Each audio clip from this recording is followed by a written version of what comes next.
Hello super fans. Guys, Aquaman justice league के founding members में से एक है और जस्टिस लीग का बहुत ही पावरफुल सुपर हीरो है। डीसी के सभी कैरेक्टर्स अपने ओवर पावर होने की वजह से जाने जाते हैं और इन्हीं में ही आता है एक्वामैन। एक्वामैन अटलांटिस का किंग है जिसने कॉमिक्स में डार्क साइड और सुपरमैन से भी टक्कर ली हुई है।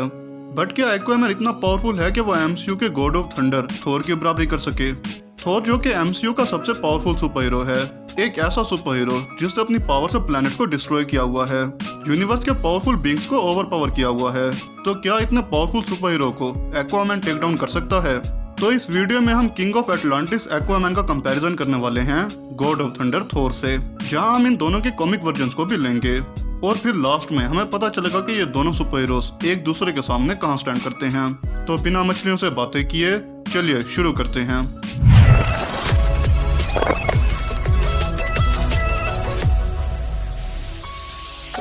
तो सबसे पहले बात करते हैं एक्वामैन की पावर्स की। आर्थर करी यानी एक्वामैन को प्रोटेक्टर ऑफ द ओशन भी कहा जाता है। एक्वामैन हाफ ह्यूमन और हाफ एटलांटियन है और इसीलिए उसके पास इनक्रेडिबल सुपर ह्यूमन एबिलिटीज हैं। वो जस्टिस लीग के मोस्ट पावरफुल मेंबर्स में से एक है। एक्वामैन के पास सुपर ह्यूमन स्ट्रेंथ है। वो अंडर वाटर बहुत ही पावरफुल क्रिएचर्स और बींग्स को हरा चुका है। एक्वामैन मूवी में आर्थर ने एक बहुत बड़ी सबमरीन को भी बहुत इजीली लिफ्ट किया था। एक्वामैन की स्ट्रेंथ इतनी ज्यादा है कि वो अपनी पावर से सुपरमैन और वंडर वुमन जैसे पावरफुल बींग्स को भी दूर कर सकता है। इसके अलावा ब्लैक मैंटा से होने वाली फाइट में उसने मैंटा के आर्मर को ब्रेक कर दिया था। एक्वामैन बिल्कुल हल्क की तरह काफी हाई जंप लगा सकता है, जिसकी मदद से वो लॉन्ग डिस्टेंस काफी कम टाइम में कवर कर लेता है। जहां पानी के बाहर भी एक्वामैन काफी फास्ट है, वहीं अंडर वाटर वो सुपर स्पीड से ट्रेवल कर सकता है।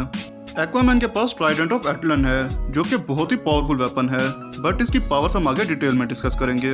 एक्वामैन के पास सुपर ड्यूरेबिलिटी है, हाइड्रोकाइनेसिस है और इन सब के अलावा मेरीन कम्युनिकेशन के जरिए वो सी लाइफ को कंट्रोल कर सकता है। एक्वामैन ओशंस के डीप में जाकर वाटर के हाई प्रेशर को बहुत इजीली बर्दाश्त कर सकता है और पानी के अंदर सांस भी ले सकता है। तो ये सब पावर्स ही एक्वामैन को जस्टिस लीग का एक पावरफुल सुपर हीरो बनाती हैं। तो ये हो गई एक्वामैन की पावर्स। अब बात करते हैं थोर की पावर्स की।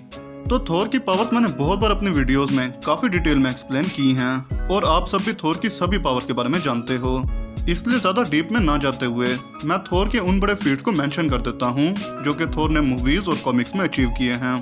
थोर एक एसगार्डियन और गॉड ऑफ थंडर है। उसने अपनी इस जर्नी में आइस और फायर दोनों से ही फाइट की हुई है। आइस से मेरा मतलब उसने फ्रोस्ट जायंट्स को हराया हुआ है और फायर रिप्रेजेंट करती है सर्टर को, तो थोर ने सर्टर को भी हरा दिया था। थोर की स्ट्रेंथ का कोई मुकाबला नहीं है। वो एक फुल फोर्स स्टार की एनर्जी के आगे भी डटा रहा था और कॉमिक्स में उसने एक स्टार के ही वेट के बराबर का वजन उठाया हुआ है। थोर और गोर की फाइट में थोर के अटैक्स इतने पावरफुल थे कि उन अटैक से आसपास के प्लैनेट्स तक डिस्ट्रॉय हो गए थे। एमसीयू में थोर अकेला ऐसा सुपर हीरो है जिसने 4 बार मैट टाइटन थेनोस का सामना किया और 4 में से 3 बार उसे डिफीट भी किया। जहां इन्फिनिटी वॉर के स्टार्ट में थेनोस ने अचानक हमला करके थोर को हरा दिया। उसके बाद वकांडा में होने वाली फाइट में थोर ने थेनोस के सीने में स्टॉर्म ब्रेकर काट दिया और एंड गेम के स्टार्ट में भी वो थोर ही था जिसने थेनोस का सर उड़ा दिया था और एंड गेम के लास्ट में उसने बाकी एवेंजर्स के साथ मिलकर फिर से थेनोस को हरा दिया। तो ये सब काफी है थोर की पावर्स को एक्सप्लेन करने के लिए। अब चलते हैं कंपैरिजन की तरफ कि एक्वामैन और थोर में कौन ज्यादा पावरफुल है। तो सबसे पहले बात करते हैं पॉइंट नंबर 1 स्पीड की, कि इन दोनों में कौन ज्यादा फास्ट है। स्पीड एक ऐसा पॉइंट है जहां हमारे दोनों सुपर हीरोज के पास डिफरेंट सेट ऑफ पावर है। एक तरफ थोर जो कि फ्लाई कर सकता है, दूसरी तरफ एक्वामैन बहुत फास्ट स्विमिंग कर सकता है। अगर थोर की फ्लाइंग स्पीड की बात करें तो थोर साउंड की स्पीड के बराबर या उससे फास्ट फ्लाई कर सकता है, जबकि दूसरी तरफ एक्वामैन लैंड पर भी काफी फास्ट ट्रेवल कर सकता है, जहां वो हल्क की तरह काफी हाई जंप लगा सकता है। बट लैंड के कंपैरिजन में वो पानी के अंदर काफी फास्ट वे में मूव कर सकता है। पानी के अंदर हमने एक्वामैन को साउंड की स्पीड से भी फास्ट स्विम करते देखा है और कुछ जगह तो हमें एक्वामैन की तरफ से सुपर स्पीड भी देखने को मिलती है, जिसका रीजन उसका सोनिक बूम इफेक्ट है और इस वजह से वो अंडर वाटर मैक 4.6 से स्विम कर सकता है। और ये स्पीड थोर की फ्लाइंग स्पीड से बहुत फास्ट है, इसलिए स्पीड में एक्वामैन थोर से ज्यादा फास्ट है और इस पॉइंट पर वही विनर होगा। स्पीड के बाद बात करते हैं सेकंड पॉइंट ड्यूरेबिलिटी की, कि थोर और एक्वामैन में कौन ज्यादा ड्यूरेबल है। सबसे पहले अगर एक्वामैन की बात करें तो एक्वामैन के पास जहाँ सुपरमैन स्ट्रेंथ, सुपर रिफ्लेक्सेस और सुपर स्पीड जैसी पावर्स हैं, वहीं उसके पास सुपर ड्यूरेबिलिटी भी है। उसकी बॉडी कई सारे एक्सप्लोजन्स और बुलेट्स को आराम से बर्दाश्त कर सकती है। ब्लैक मैंटा के पावरफुल अटैक्स भी एक्वामैन को बहुत ज्यादा डैमेज नहीं पहुंचा पाए थे। इसके अलावा ओरम के अगेंस्ट भी काफी ज्यादा अटैक्स के बाद भी वो नॉर्मल था। कॉमिक्स में एक दफा एक्वामैन लावा में भी चला गया था और तब भी उसे कुछ नहीं हुआ था। इससे ये क्लियर हो जाता है कि एक्वामैन के पास अच्छी खासी सुपर ड्यूरेबिलिटी है और किसी के लिए भी उसे चोट पहुंचाना बहुत मुश्किल है। दूसरी तरफ एक्वामैन के सामने है थोर, जिसने सिर्फ एमसीयू में ही हल्के पंचेस को सरवाइव किया, डायरेक्ट पावर स्टोन के अटैक को सरवाइव किया और इन सब के बाद वो एक स्टार की हीट को भी बर्दाश्त कर चुका है, जिसका टेम्परेचर कई लाखों गुना होगा। कॉमिक्स में थोर ने इतने पावरफुल अटैक्स को भी सरवाइव किया है जिससे पूरा प्लेनेट ही डिस्ट्रॉय हो जाए। थोर ना सिर्फ एमसीयू बल्कि कॉमिक्स में भी मार्वल के मोस्ट ड्यूरेबल बींग्स में से एक है और बहुत ही ज्यादा ड्यूरेबल है। उसने अपनी ड्यूरेबिलिटी से एक्वामैन के कंपैरिजन में काफी बड़े फीट्स को अचीव किया है, इसलिए ड्यूरेबिलिटी में थोर एक्वामैन से ज्यादा ड्यूरेबल है और इस पॉइंट पर वही विनर होगा। थर्ड पॉइंट है वेपन, कि किसके पास पावरफुल वेपन है, जहां हम थोर के स्टॉर्म ब्रेकर वर्सेस एक्वामैन के ट्राइडेंट का कंपैरिजन करेंगे।